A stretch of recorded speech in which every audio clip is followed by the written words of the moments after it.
It's that time again where we have to debunk the age-old argument that heavy metal music, action movies, general godlessness, Dungeons and Dragons, video games are to blame for the systematic and rapidly increasing volume of horrific violence in the United States of America. Let's begin.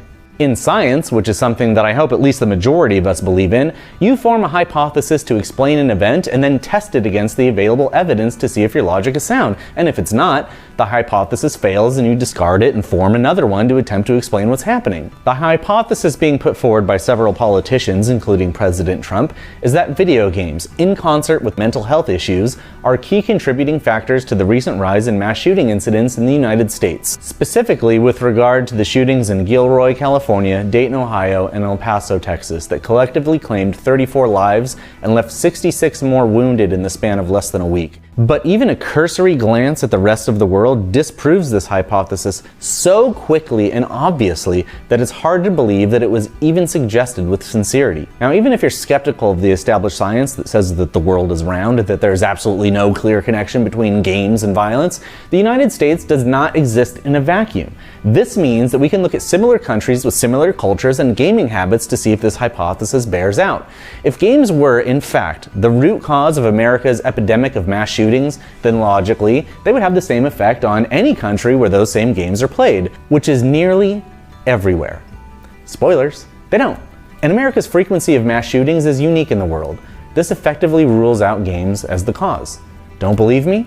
Countries like Canada, the United Kingdom, Australia, and New Zealand are all immediately comparable to the US in that they all share a common language and to some degree all share a large amount of the same popular culture. All of them have a large gaming market, and here at IGN we see significant readership from those countries. And yet, while none of them is completely free from horrific gun massacres, New Zealand being the most recent victim of a racially motivated attack, the rates of mass shootings per capita in all of those countries is dramatically lower than that of the United States. Statistically, it's difficult to pin down the exact number of incidents of mass shootings in the US compared to other countries. For one thing, the NRA successfully lobbied Congress to pass a law in 1996 preventing the Center for Disease Control from studying the effects of gun violence. But others have taken up the cause. The Gun Violence Archive is a nonprofit effort to track incidents within the US and classifies a mass shooting as an event in which 4 or more people are killed or wounded, which is a more valuable metric than the number of fatalities which many sources use. This was the source of the number from that viral tweet that contrasted the number of 2019 shootings in the US with 24 other countries, most of which it lists as 0. Our research did find more non-fatal shootings than this tweet reflects, including 2 recent incidents in Toronto, Canada.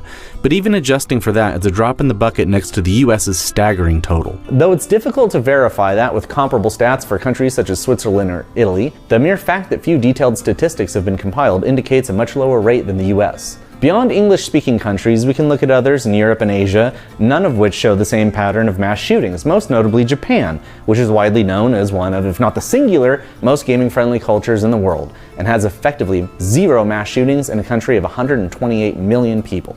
Even factoring in Japan's mass stabbing incidents, there's been one this year in which 2 were killed, the per capita rate of these attacks is nowhere near that of the United States.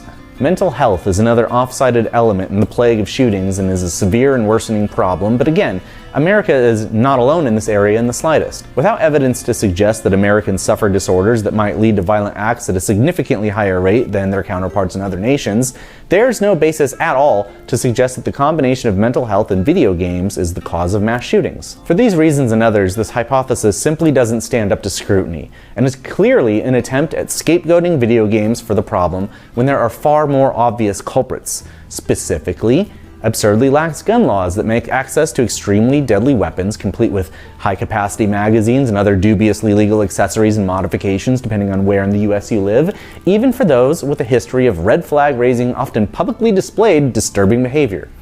This, combined with an increase in overtly racist and divisive rhetoric coming from influential figures ranging from self-styled online influencers to the President of the United States himself, makes it plain to see where some of these deranged criminals are drawing their inspiration from. Those are the problems that need the focus of our lawmakers in the wake of tragedies like this. Trotting out the same tired argument is a cowardly attempt to avoid taking meaningful action on the real issues that might actually have an effect on the rate of mass shootings in the United States.